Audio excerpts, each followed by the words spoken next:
everyone. I'm Susie Ford, and 4 generations of my family have been affected by Caroteremia. I'm honored to be here tonight. As a former chapter president from 2007 to 2013, and currently the leadership member of the Jacksonville area chapter of Foundation Fighting Blindness, I'd like to thank you for being a part of this fun event as we collectively continue our fight to cure blindness. It's because of your support that families like mine are living with hope rather than living with fear. Since Wayne's tied up marbling us with his talent, I thought I'd fill in for a little bit on a Let's Make a Deal fun theme tonight and to show our chapter spirit across the globe. So can I get a shout out from our Jacksonville area folks who joined us so far? I see Jason and Adrian. Hey guys, Lisa. Where's my family? There's Josh. Hey guys, good job. Thanks for joining us. Hey Susie, Meredith. Hey Meredith.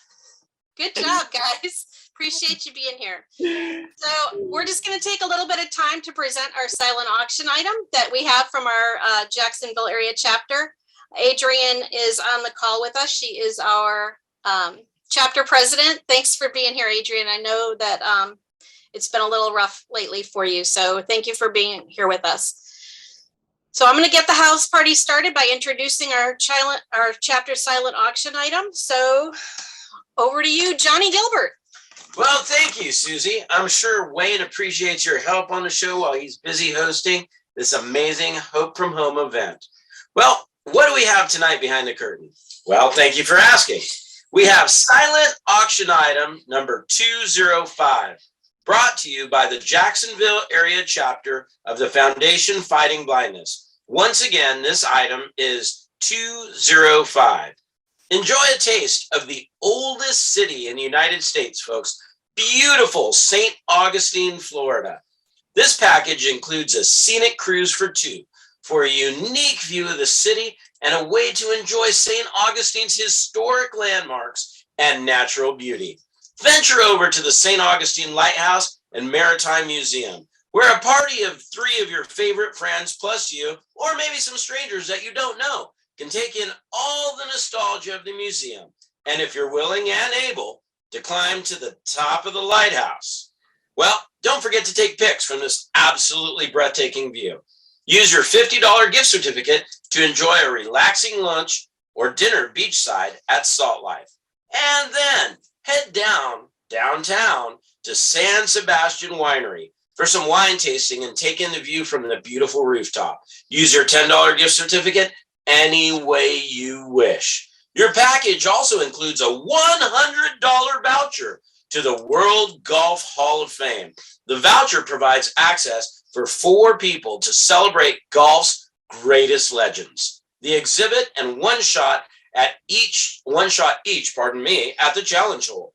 It also includes admission for 2 to an IMAX documentary film. So leave those other 2 guests outside.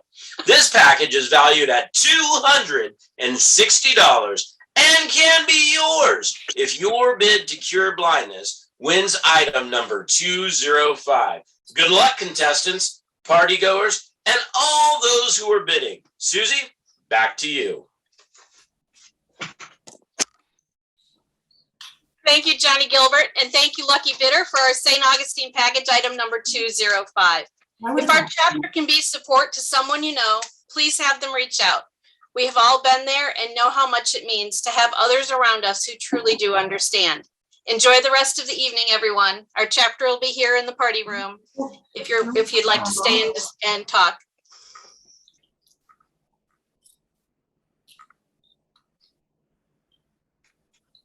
Thank you so much, Susie.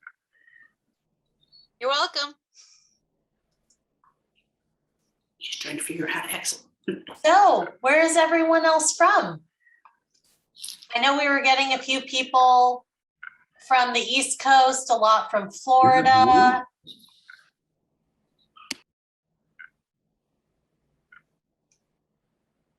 Gordon is from Princeton, New Jersey. Welcome. Thank you so much for joining our room. Are there any other chapters engaged in this with us right now?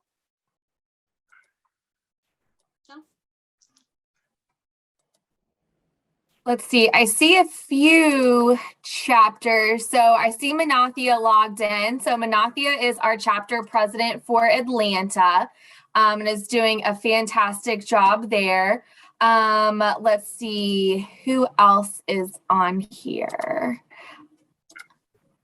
I see Susan Freeze logged in. Susan was involved with our Nashville chapter and has been a great help, I know, with Hope from Home and helping secure some of these fantastic auction items. So thank you, Susan, for all of your work there.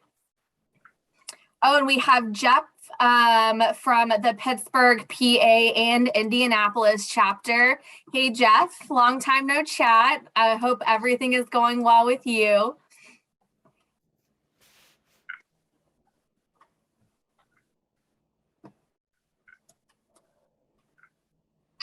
So we've got a treat tonight in this room. We've got the one, the only Ben Shaverman. So if you've got any research questions, science questions, any questions, they don't have to be science or research related. Ben is the guy. Come off of mute. Ben's here for the next 30 minutes to answer any questions you might have. Welcome, Ben. Great to be here. It's great to see so many people from the chapters, and I just want to thank all of you in the chapters who are part of our professional outreach program. Michelle Glaze and I have been leading the professional outreach program to educate doctors and low vision professionals about all our resources. And I know many of you in our party room are part of that program. So thank you for going through the training and getting out there and educating the eye care community about the great work of the foundation. And do you have any updates on choroideremia trials? The one trial that is going on for gene therapy is being conducted by the company 4D Molecular Therapeutics, and that's still in a phase 1/2. So we're hoping to hear some results from them before too long. I also wanted to mention, when it comes to choroideremia, we are funding a project that is evaluating vitamin A and choroideremia to see if vitamin A might help boost vision. That's interesting. I know in the past, I think vitamin A was a little bit iffy. So it's interesting to see, over the decades, how that has changed. Yes. So I think, as many people know, Dr. Elliot Burson, who Gordon talked about, is really the father of vitamin A therapy.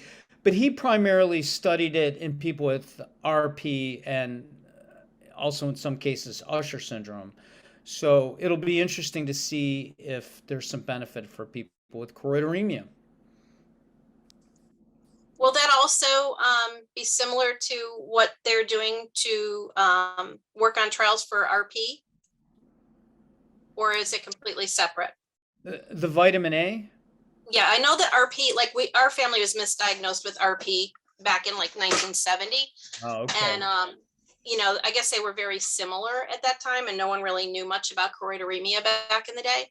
Right. And I'm sure, like many folks on the call right now who are affected, a lot of us have had to actually educate our care providers over the decades because there was just so little knowledge. And I know that with the human trials, if they maybe are able to do something with the more rare ones, that maybe the trickle backward effect would help. But how does that all kind of come into play? Does that make any sense?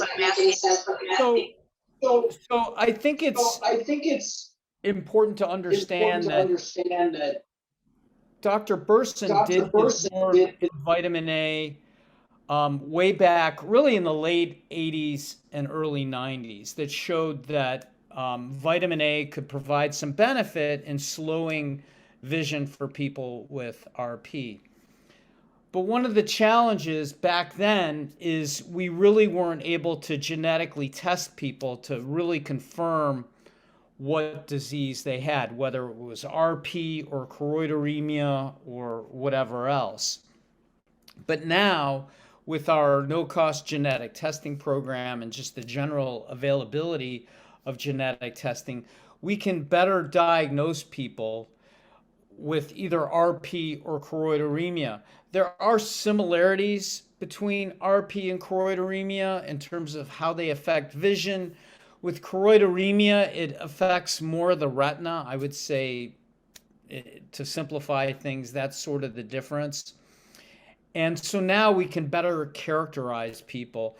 And again, through the study that we're funding, we'll get a better sense of whether vitamin A therapy can help choroideremia patients like it has for RP. But I think underscoring the importance of genetic testing is that once you do find that mutated gene, you really confirm the diagnosis, because even the best doctors and the best clinical researchers may think somebody has one condition or another, but it isn't until you find that mutated gene that you really have a definitive, clear diagnosis. So I hope to answer your question and a little more. Right, thank you. And then also for those who do have that genetic testing done, the importance of registering with the Retina tracker, correct? Exactly. Thank you for saying that. So whether or not you've been genetically tested, it doesn't matter. You should be in our registry. So whether you've been tested, not tested, if you've been tested and they didn't find the mutated gene, which is possible, it's really good to be in our registry, because that way you're on the radar screen of sponsors of clinical trials, these companies and researchers that are recruiting for clinical trials.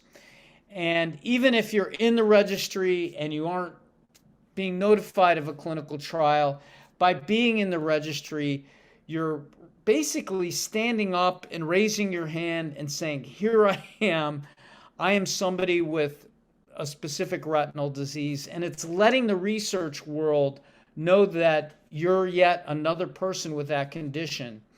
And ultimately, the more people that we can get into the registry that are visible, then that gives more impetus for researchers and companies to be developing therapies. Because we need people to be in the trials. And by being in the registry, you're helping these researchers and companies know you're available. Again, even if you're not getting notified today, there are companies and researchers that go into the registry with plans for clinical trials even years down the road. But it's nice for them to know you're available to inspire them to continue or start their therapy development. This is Michelle Goldfarb with the Foundation, and I just have a little something to announce. One is you all are able to unmute yourselves if you do have a question for Ben or any of us. And if you would like to chat the question as well, that's an option too. And lastly, I just wanted to share that Jeff does have a question for you, Ben. And the question is, hi, Ben. On the last chapter leadership meeting, you were discussing 3 groups working on a potential project for people with Conrod dystrophy. What can you say about this? And also, are there any trials for people with Alström syndrome? Sure. Thanks, Jeff. It's great to hear from you.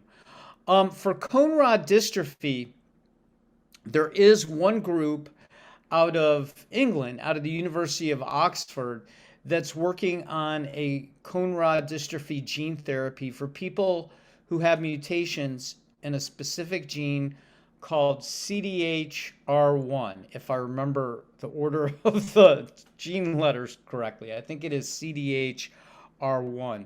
So that's for that specific gene. But there are other gene agnostic therapies that potentially might be beneficial to people with Conrod. Potentially something like Nacuities antioxidant, or sparing visions, cone-saving gene therapy. Now, these therapies, Nacuity is in a clinical trial for Usher syndrome. They're moving forward for a trial in RP in the US, but ultimately, that approach may benefit people with Conrod dystrophy. We don't know yet, but there is that potential. And sparing vision has a gene agnostic gene therapy to help preserve cones. Again, that should be launched sometime in 2022 for people with RP. Eventually, perhaps it could be evaluated in people with Conrod dystrophy if the researchers are encouraged by the results. And I want to give a shout out to the ASL signer who is signing exactly what I'm saying right now, because I know I'm throwing a lot of jargon and acronyms at her that are difficult. So let's give a hand to our sign language interpreter. I barely understand what I'm saying. It's amazing she can interpret it. Hey, Ben, this is Charity. How are you this evening? I'm doing well, Charity. How are you? Great to hear from I'm you. good. Hey, I do have a question for you. So, as you know, Kylie and I both did the where we did our gene therapy and our genetic testing. I can't talk, sorry. My question is I did do training with you, and I just want to make sure that my Retina tracker is completed and it's all up to date and everything is submitted. Is there anybody with the foundation that can actually help us to make sure that we're all set and everything looks good? Yeah, so what I will suggest you do to start that process is to send an email to our My Retina Tracker team. And you can do that by sending an email to coordinator@myretinatracker.org. And they will help you determine if you're in there or not. Do you recall if you set up a record? Or that's why you're asking? Yeah, that's why I'm asking. Is 'cause Okay. I don't recall like doing all the steps, and I didn't realize that. I guess I was under the impression like once the genetic testing was done, then everything was submitted over to my Retina tracker. So I actually learned that from you. I'm like, oh no, not everything's done yet. So I wanted to make sure that if I did have questions, that I had somebody to back me up and make sure that everything was submitted. Right. Yeah, I would suggest you send an email again to coordinator@myretinatracker.org. Thank you, Michelle GS, for putting that in the chat, that email address. And I think that's the best thing to do to confirm.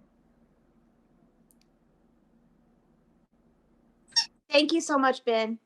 Sure.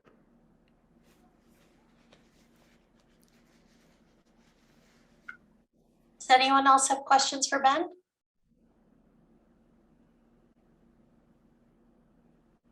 You know, if there aren't any questions, there's one treatment.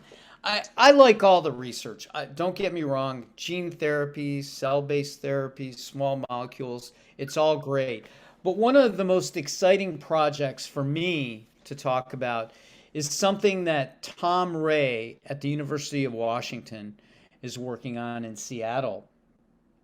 And the project that he's working on is trying to enable the human retina to regrow its own photoreceptors, its own rods and cones. So normally when we think about cellular therapies in our space, we think about taking cells from another source and putting them in our eyes or our retinas. Well, Tom's approach, Dr. Ray's approach, is to treat the retina with a small molecule so it'll grow its own new photoreceptors. So it wouldn't involve transplantation. You wouldn't have to worry so much about potential immune rejection. It's really an elegant approach. It's what amphibians and some other creatures like frogs and fish can do on their own. They have this regenerative process. Mammals can't do that natively, so we have to find a special way to get them to do that. And that's what Dr. Ray is working on. He's done it in mice. He's working on it in a large animal now, and hopefully if that works, we can move it to humans. So fingers crossed on that.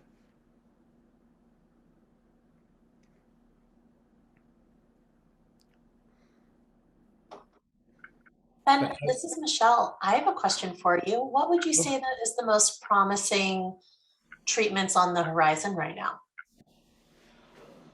Well, in terms of the most promising treatments, for people with X-linked retinitis pigmentosa, it's a pretty exciting time because our partners, MiraGTx, they have a phase 3 trial for an XLRP gene therapy for people with mutations in RPGR.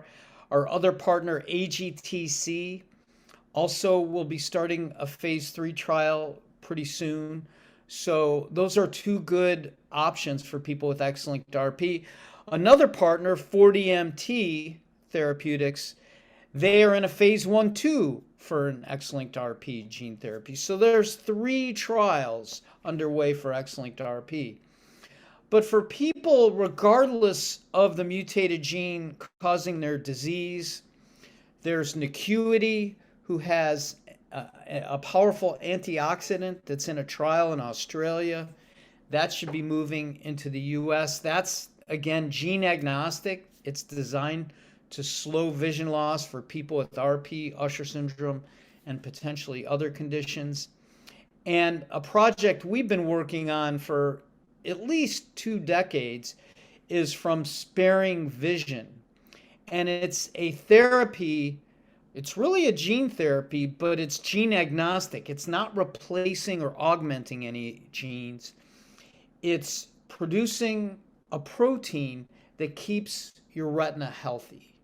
And that should be moving into a clinical trial this year. It's part of our retinal degeneration fund, our venture philanthropy fund, as is the Nacuity treatment. And again, that's gene agnostic as well. So I always get excited about gene agnostic therapies because they have the potential to help a broad range of people, whether they know what their gene is or not. So that's what's exciting to me. Thank you so much, Ben. Sure. Does anyone else have questions for Ben? May I ask another one? It's Susie. Sure. On in the past, I understand that because we don't have the population of affected people, when the trials start, is it still like a phase 2, phase 3 combination for the final phase, since there's not as many people as like if someone were testing something for cancer or diabetes or whatever? Are we still in that same more modified schedule for the phases when human trials are underway? Yeah, that's a great question. And the answer to that, generally speaking, is yes. So phase 1 usually means that you're testing something in people that don't have the disease that you're targeting. It's strictly a safety phase of the trial.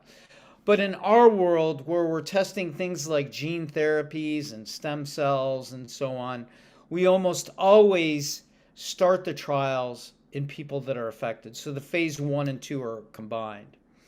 But you're right, we often move to a phase 2, 3 because we like to work with smaller populations of patients because, as you noted, our conditions are relatively rare and we can't put hundreds of people in clinical trials. So yes, they do often combine the phases.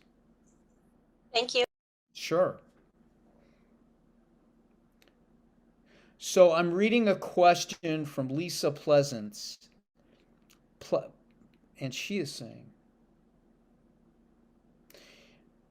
so for people with X-linked retinoschisis, as Lisa is pointing out, our great researcher and partner Shannon Boy at the University of Florida, she recently co-founded a company. Maybe it's not so recent, it's been at least a year or so, but she recently announced, or they recently announced, a gene therapy for X-linked retinoschisis.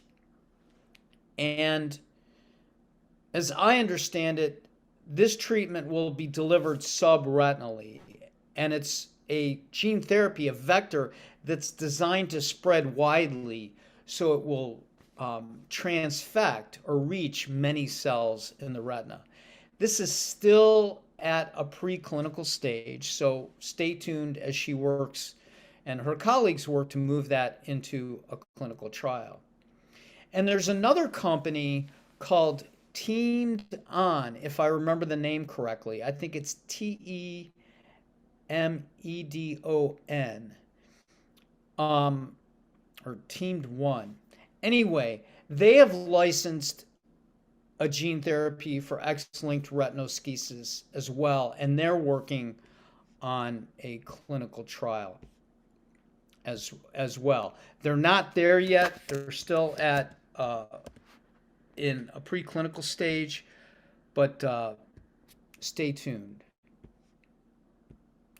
And just to confirm, yeah, that company is called Teamed On, TEAMEDON.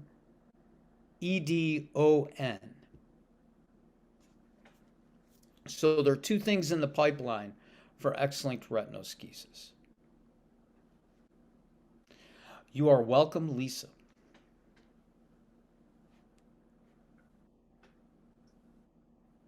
If there aren't any additional questions for Ben, we'd love to hear your favorite foundation memory or story if you have one that you'd like to share. And you're welcome to unmute yourself.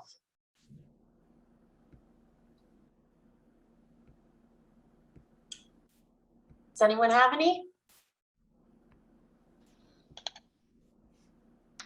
Hi, this is Jason Commander. I just joined, so I hope it's okay if I jump in. My favorite foundation memory is I work at Mass Eye and Ear in Boston, and there's this plaque on the wall that celebrates the formation of the RP Foundation, now the Foundation Fighting Blindness. And every day I walk past it, and I feel grateful for like all these decades of support for all the research that we get to do for all you folks out there. So it means a lot.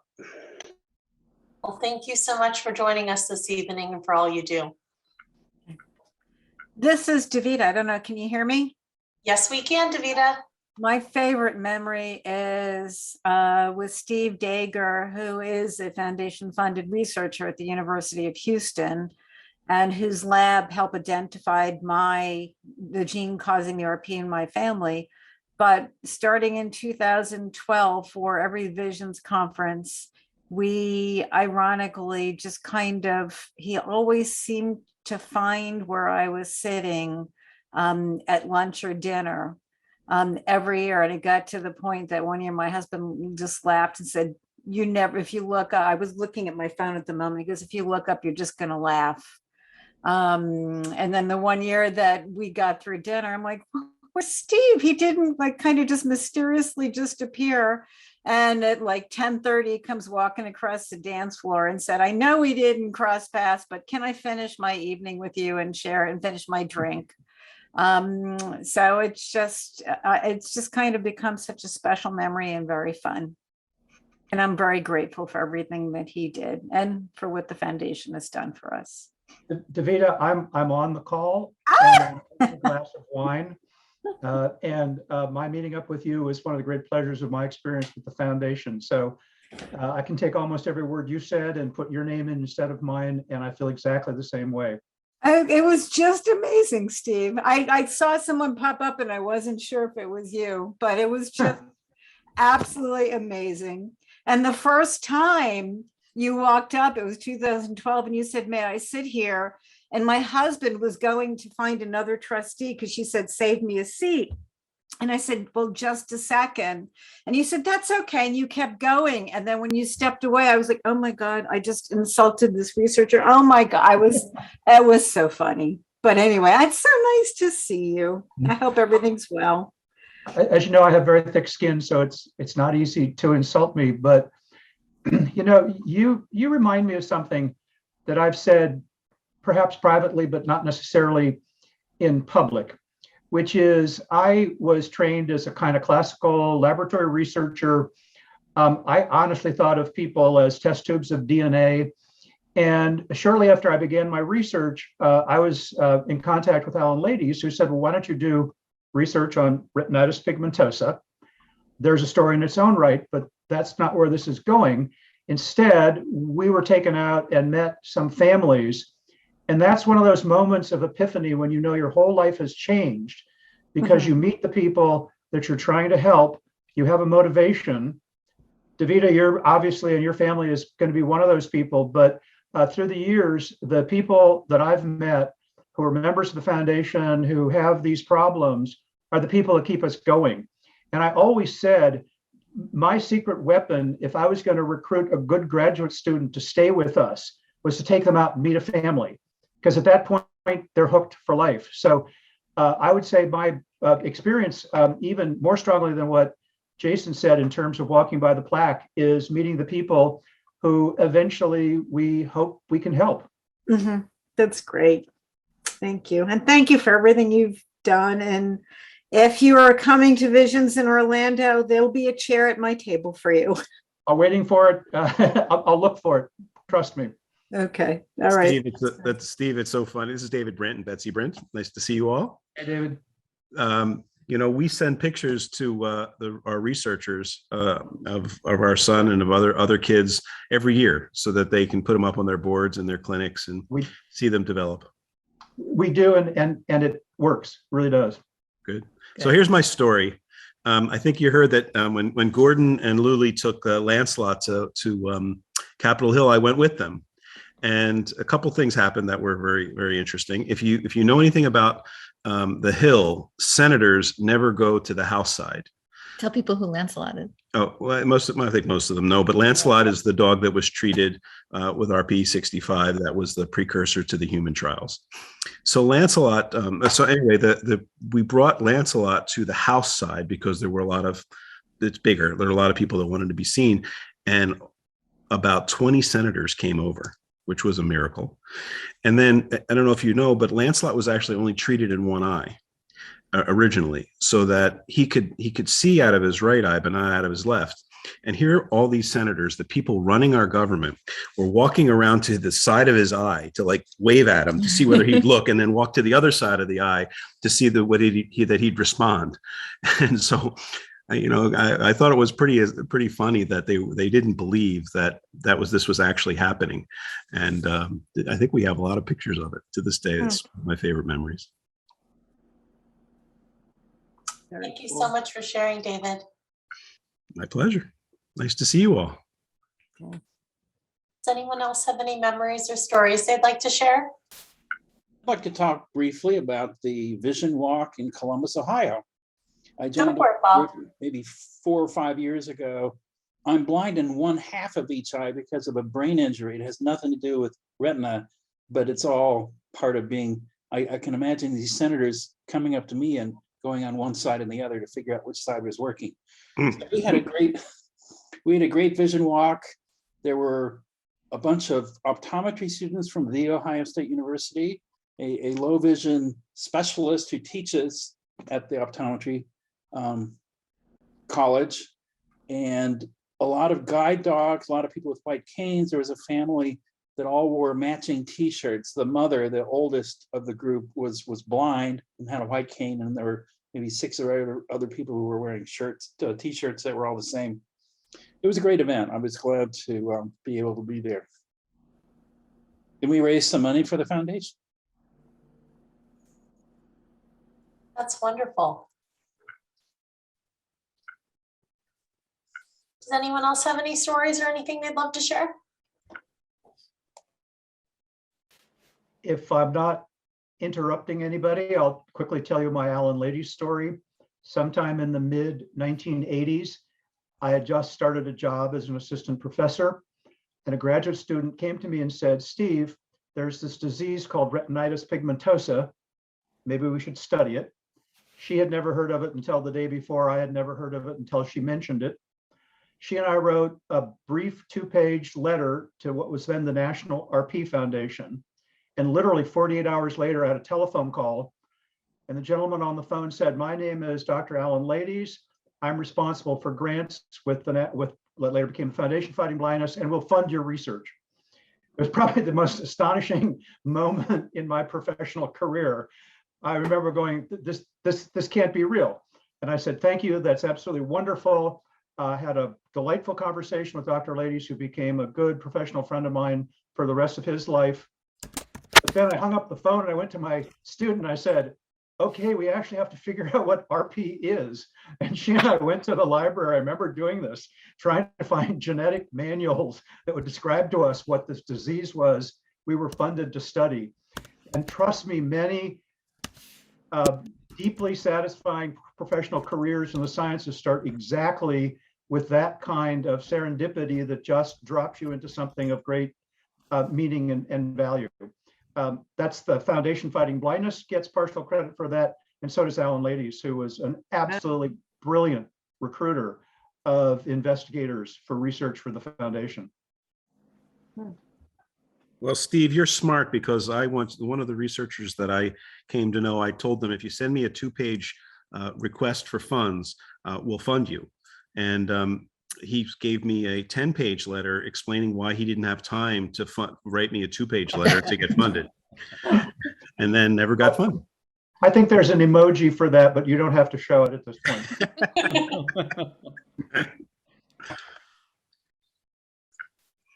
Well, thank you everyone for sharing. We have a few more minutes left. If anyone else has any tidbits they'd love to share with us. I have one personally that I'll sneak in, and that is that when I started working at the foundation a few years ago, I was meeting with a colleague to discuss a vision walk, and we were talking about someone who's going to be performing. And as we go back and forth, the person mentioned, oh, blah, blah, blah, like, I think they went to school with you. Well, it turns out that this individual happened to be one of my close friends from college, and we were involved in extracurriculars together. And he is simultaneously involved in the Los Angeles chapter and leadership and our vision walk there. And so my world sort of collided, and now I get to work with him on a professional level as well as support him as a friend. So you never know how the worlds are going to collide, but I always like sharing that story because I'm very proud of him and all the work that he's doing, and he's very talented as well. So shout out to Charlie Kramer in Los Angeles. And anyone else has any other, whether it's a story or a memory or anything foundation related they'd love to share. We have about 3.5 more minutes left in our party room.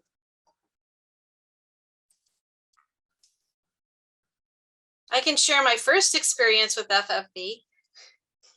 Sure. It was in Jacksonville, and it was the first time that I met Dr. Grover, Dr. Sandeep Grover, who has been an absolute blessing in our lives here. Those of us who are involved with the Foundation Fighting Blindness Jacksonville chapter. I went to our first meeting, and it was an Indian buffet, and the bathrooms were closed. I was like, what have I gotten myself into? And Dr. Grover, that was my first impression of him. And if any of the rest of you who are in this room know Dr. Grover, you know what this man means to all of us. I mean, we've spent now 15 years with him, and he has really changed our world. And I can't thank all of you enough who are in the medical, with all in the medical industry, and all of the effort that you all put in. I mean, it means so much to all of us, because we used to just have to educate our practitioners, our ophthalmologists. They didn't even know what they were looking at.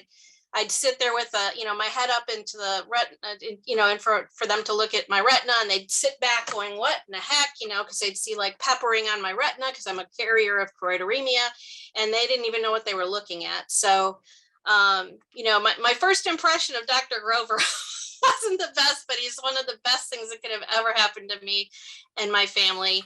And I just wanted to thank you all for everything that you're doing, because it means the world to us. Well, thank you, Susie, for sharing that. And hopefully the restrooms opened eventually. Yeah. Oh my God, that was horrible. Funny, but horrible. Well, I'm going to pass it back to Ben to wrap us up before we go back to the rest of the evening. Well, first of all, I just wanted to thank everybody for being active in the chapters and being such contributors, great contributors to our new chapter initiative, Luli's Next Chapter.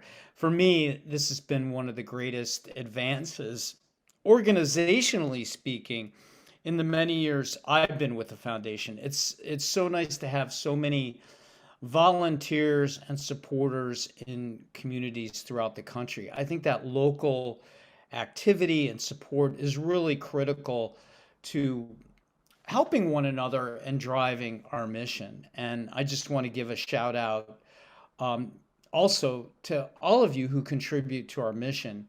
I know when I started in 2004, there wasn't much in the way of clinical research, and I was mainly writing articles about studies in mice. And it's wonderful to see so many clinical trials underway, more than 40. And none of those trials would be possible. Most of those trials wouldn't be possible without your support and your sustained commitment to our mission. We still have work ahead of us, clearly, but ultimately it's you folks doing the grassroots work in communities through Vision Walk and the chapters throughout the country who are driving the research. So thank you.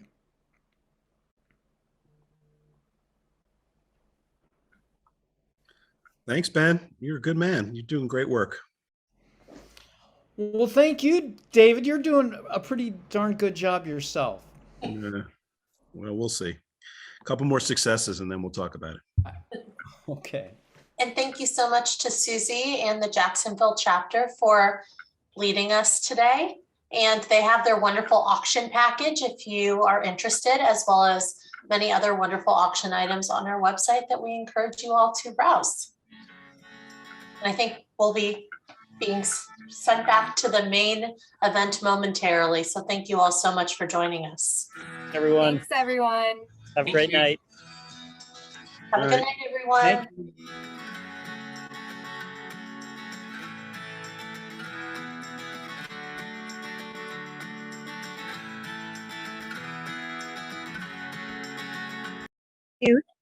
Hello? I think we're late. Fred, That was awesome. I couldn't figure out how to get us on here, but do you see us? Do you hear us?